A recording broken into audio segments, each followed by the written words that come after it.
और सबके रोम खड़े हो गए, मानो रोम भी खड़े होकर राम जी के वचन सुनते हैं। और सभा में जितने बैठे थे वे सब निर्वासना रूपी अमृत के समुद्र में मग्न हो गए। वशिष्ठ, वामदेव, विश्वामित्र आदि जो मुनीश्वर थे और दृष्टि आदि मंत्री, राजा दशरथ और मंडलेश्वर, चाकर, नौकर और माता कौशल्य आदि सब मौन हो गए। पिंजड़े में जो तोते और बगीचे में पशु आदि थे, जो पक्षी आलय में बैठे थे, वो सब मौन हो गए। आकाश के पक्षी जो निकट थे वो भी स्थिर हो गए, और आकाश में देव, सिद्ध, गंधर्व, विद्याधर और किन्नर भी आगे सुनने और फूलों की वर्षा करने तथा सब धन्य धन्य कहकर के राम जी को सराहने लगे। ये उनका शिष्यत्व था। ऐसा शिष्यत्व जागना चाहिए। राम जी ने सारे संसार को कैसा कर दिया? धूमिल कर दिया। उनका संसार नाम की कोई चीज़ अब है ही नहीं, और मुझे चाहिए भी।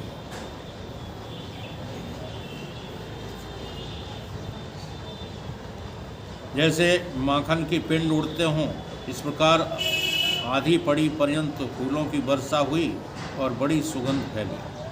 फूलों पर भंवरे फिरने लगे और बड़ा विलास उस काल में हुआ। सब नमो नमा शब्द करने लगे और देव बोले कि हे कमल नयन रघुवंशी, आकाश में चंद्रमा रूप तुम धन्य हो। तुमने बड़े श्रेष्ठ स्थान देखे हैं और बहुत प्रकार के वचन सुने हैं। जैसे तुमने वचन कहे वैसे हमने कभी सुने नहीं।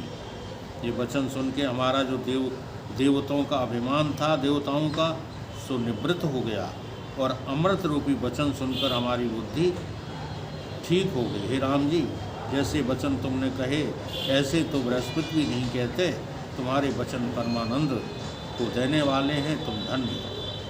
इत श्री योग वशिष्ठे 27वां सर्ग इति। आखिरी सर्ग ये भी पूरा करेगा। वाल्मीकि जी बोले कि हे भरद्वाज, सिद्ध ऐसे वचन कह के विचरने लगे कि रघुवंश का कुल पूजने योग्य है, जिससे राम जी ने बड़े उदार वचन मुनीश्वर के सम्मुख कहे। अब जो मुनीश्वर उत्तर देंगे वह भी सुनना चाहिए। अभी हमको इसका महत्व पता नहीं लगा। जी हाँ, जिस कुल में जो है एक ज्ञानी पैदा हो जाता है, हजारों कुल उसके मुक्त हो जाते हैं, इसका तात्पर्य क्या है? उसके हजारों कुल, अब वो तुम्हें सरेआम दिखाई दे रहा है, दे रहा है कि नहीं? वहीं पर इन्हीं का उदाहरण लेंगे जिनका जगदीश ने जो अभी जिक्र किया। एक भाई की संतान है, जबकि हमारे आंखों देखते देखते स्वभाव देवेंद्र के पिताजी का गंदा था और शंभू सिंह का ठीक उनकी अपेक्षाकृत स्वभाव अच्छा था। लेकिन देखो विनाश किसका हो रहा है, पनप कौन रहा है? ये बड़े जो है गहराई की बातें हैं। इन बातों पर आज का आदमी ध्यान देना बंद कर दिया है, तो उसे वर्तमान में जो दिखाई देता है बस उसी से निर्णय ले लेता है। ऐसा नहीं है। ये जन्म जन्मांतरों की कुल परंपरा चलती चली आ रही है। जब तक अज्ञान है तब तक ये परंपरा शुभाशुभ कर्मों की बंद नहीं हो सकती। पूर्व जन्मों के न जाने कितने बड़े पापी होंगे, हाँ जी, तब उन्हें अपनी आंखों के सामने जो देखना पड़ा सो देखना ही पड़ा, और पीछे भी जो है सर्वनाश होता ही दिखाई दे रहा है। किसे? लोक को। लोक देख रहा है, वे परलोक से नहीं देख रहे, लोक देख रहा है। इसलिए हमको जो है फूंक फूंक करके जो है कर्मों के प्रति सजग रहते हुए काम करना चाहिए। अभी तुम ऐश्वर्य और वैभव में भूले फिर रहे हो, पैसा बढ़ा रहे हो, लेकिन तुम्हें पता नहीं है आगे जाने कितनी जनरेशन तुम्हारी वजह से तबाह हो जाएंगे। सोच नहीं पा रहे, और ये सोच जिसको आ जाता है बस उसी का परमार्थ जो है क्लियर होना शुरू हो जाता है। क्या बात थी कि हम वकालत नहीं कर सके, चली नहीं, ऐसा नहीं। इनके भाई साहब से बड़े गधे नहीं थे हम।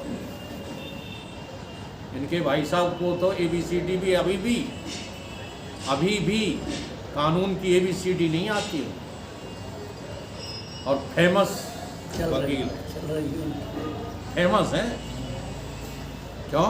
क्योंकि दुराचार, अनाचार, बेईमानी, दगाबाजी, इससे पैसा बढ़ने लगा, गुजरे हैं समाज में। लेकिन परिणाम क्या होगा, इस पर विचार कर रहे हैं? अगर इस पर विचार करते तो वकालत का व्यवसाय ही इतना गंदा है कि उसे त्याग ही देना चाहिए। ऐसे ही हम लोग विचार नहीं करते, लगे पड़े हैं। वर्तमान में इज्जत मिल जाए बस उसके लिए, हाँ, अनाचार, पापाचार, दुराचार करने में लगे पड़े। आगे की अपनी स्थिति और अपने संबंध में जो भी प्रभु की कृपा से जनरेशन आएगी, उनका कल्याण यदि चाहते हो तो गलत रास्तों का त्याग करो। उसी से जो है परंपरा सुधरेगी। वरना यही देखते रहे कि वर्तमान में पैसा वाला बनना चाहिए, कैसे भी बन जाओ, तो तुम अपनी हजारों कुलों को नाश कर बैठोगे। ऐसा ही है। इसलिए कर्मों के, व्यवहार के सारे नातों को बड़ा फूंक करके जो कदम उठाना चाहिए। भले कितने भी कष्ट आ जाएं, कितने भी संकट आ जाएं, आर्थिक संकट आ जाएं, सामाजिक संकट आ जाएं, परंतु सत्य का मार्ग नहीं छोड़ना चाहिए। कुमार्ग कभी भी पकड़ना नहीं चाहिए। यही सारे ग्रंथों का जो है सार है। आज लोग कुमार्ग में लगे हुए हैं और सुमार्ग को छोड़ रहे हैं। कैसे भी इनके प्रकरण पैसे वाले बन जाओ, बस तुम ही अच्छे हो, तुम्हारी अच्छे पुण्य है, तुम ही महान हो। अच्छा पद मिल जाए, अच्छे पैसे मिल जाए, कलेक्टर बन जाए लड़का, ये हो जाए, वो हो जाए, फिर चाहे जितने हमारे लोक नाश हो उसकी हमें परवाह। तो वो अंधरा ही तो है, उसको आँख वाला कहो। आँख वाला तो वो होता है जिसे हजारों किलोमीटर, जैसे गिद्ध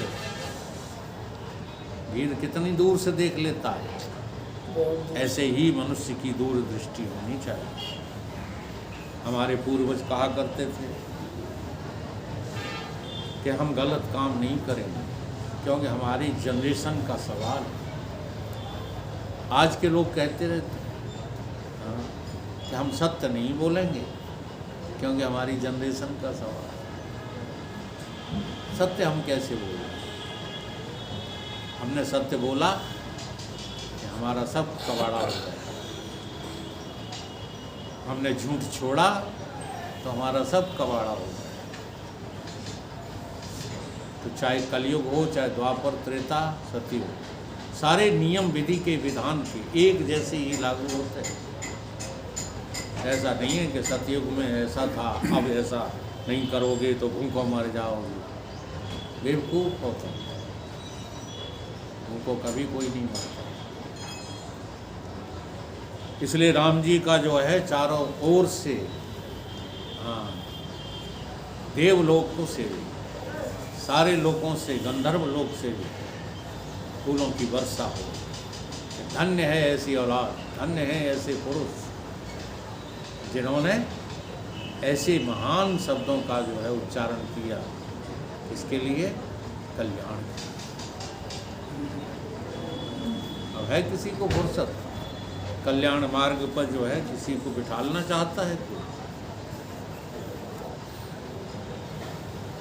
वाल्मीकि जी बोले कि हे भरद्वाज, सिद्धि ऐसे वचन कह के विचारने लगे।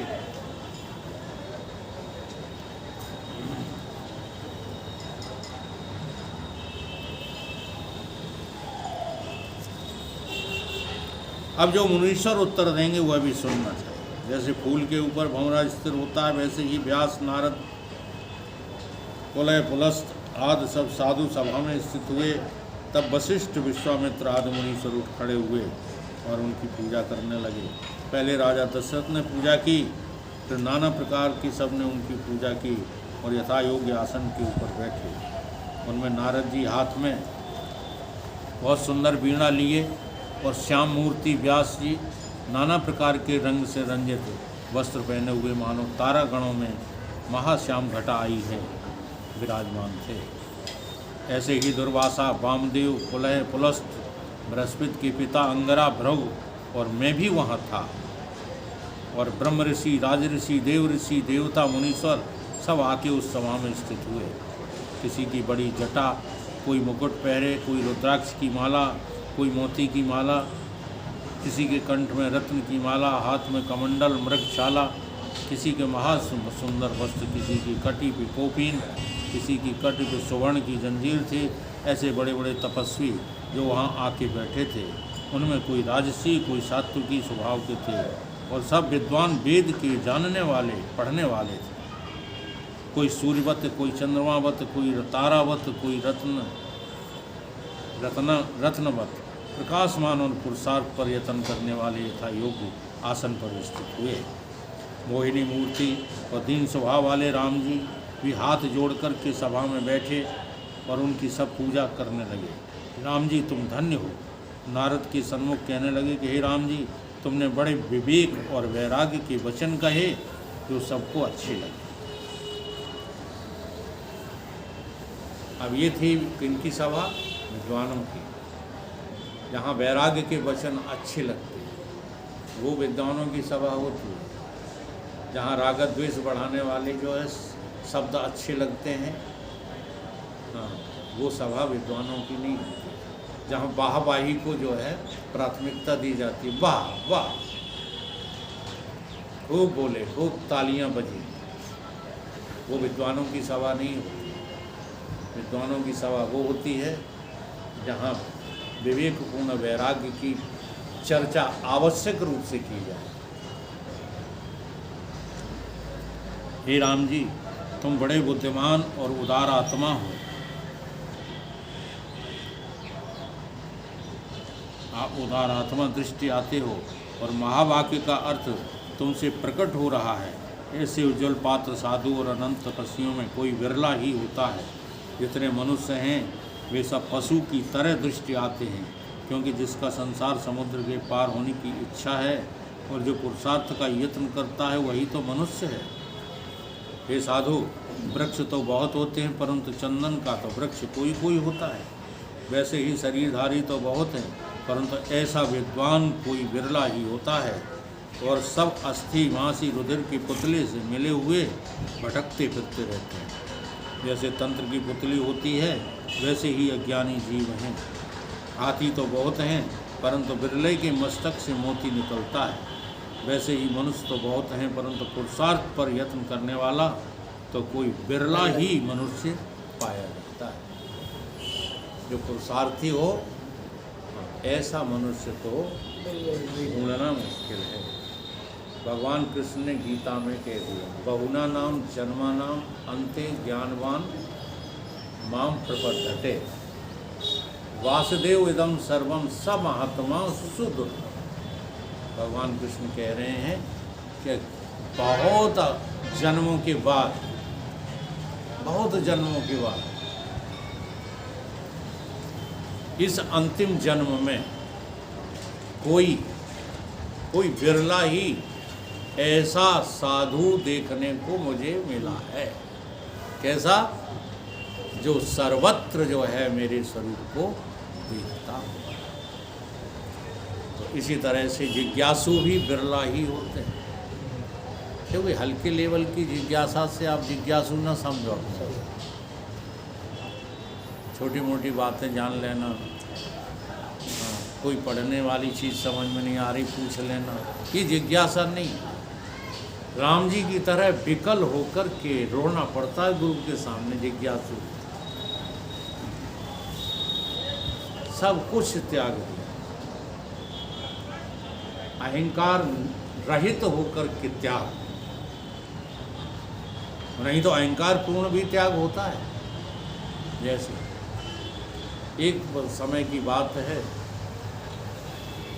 पुराने लोगों में जगदीश इसकी गवाह हैं। एक लड़का था, उसने भरी सभा में ये कह दिया कि भाई साहब कहें तो मैं इनकी आज्ञा से अभी अपने प्राण भी दे सकता। ऐसा अहंकारी आदमी। हाँ, अब वो अहंकार पूर्ण त्याग था। वो अहंकार पूर्ण त्याग तो एक तरह की आत्महत्या होता है। लोग कैसे मर जाते हैं, ये बड़े आश्चर्य की बात है। लोग फांसी कैसे लगा लेते हैं? इतना बल है अहंकार में। क्रोध में आप इसमें आएंगे। क्रोध नहीं, क्रोध अलग बात है, अहंकार अलग बात है। हाँ, क्रोध तो हल ठंडा पड़ जाता है, जैसे ही बंदूक दिखाई सोई सारा क्रोध जो है शांत हो जाता है।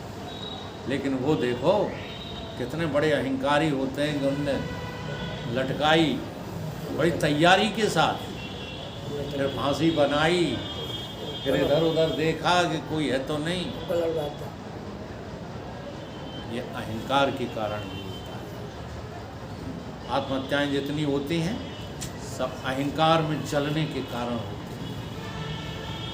अच्छा, जो शरीर मरा ही मराया है, इतना विचार कर लो, आगे भी चलो, अभी मरा है नहीं तो आगे इतना तो जो है सबको, मूर्ख को भी पता है।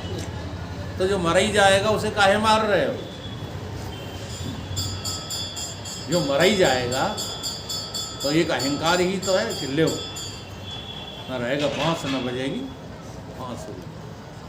तो ऐसे अहंकार से कभी भी परित्याग नहीं किया जाता है। परित्याग हमेशा जो है विवेकपूर्ण होना चाहिए। विवेकपूर्ण वैराग्य का नाम ही वैराग्य। जैसे वृक्ष बहुतेरे हैं परंतु लवंग का वृक्ष तो कोई बिरला ही होता, वैसे ही मनुष्य बहुत हैं परंतु कोई बिरला ही मनुष्य होता है। ऐसे पात्र से थोड़ा अर्थ कहा भी बहुत हो जाता है। जैसे तेल की बूंद थोड़े ही जल में डालिए तो फैल जाती है, वैसे ही थोड़े वचन तुम्हारे हिये में बहुत होते हैं। तुम्हारी बुद्धि बहुत विशेष है और दीपक सी प्रकाश वाली और बोध का परम पात्र है। कहने मात्र से ही तुमको शीघ्र ज्ञान होगा, और जो हमारे सामने तुमको ज्ञान ना हो तो जानना कि हम सब मूर्ख बैठे हुए हैं। ऐसा जो है ऋषि मुनियों ने कहा कि हे राम जी, अब तुम शांत हो जाओ, तुमको जो है इसी सभा में ज्ञान हो जाएगा। इत श्री योग वशिष्ठे वैराग्य प्रकरण 28वां प्रकरण 28वां सर्ग सभा। बोलिए सतगुरु।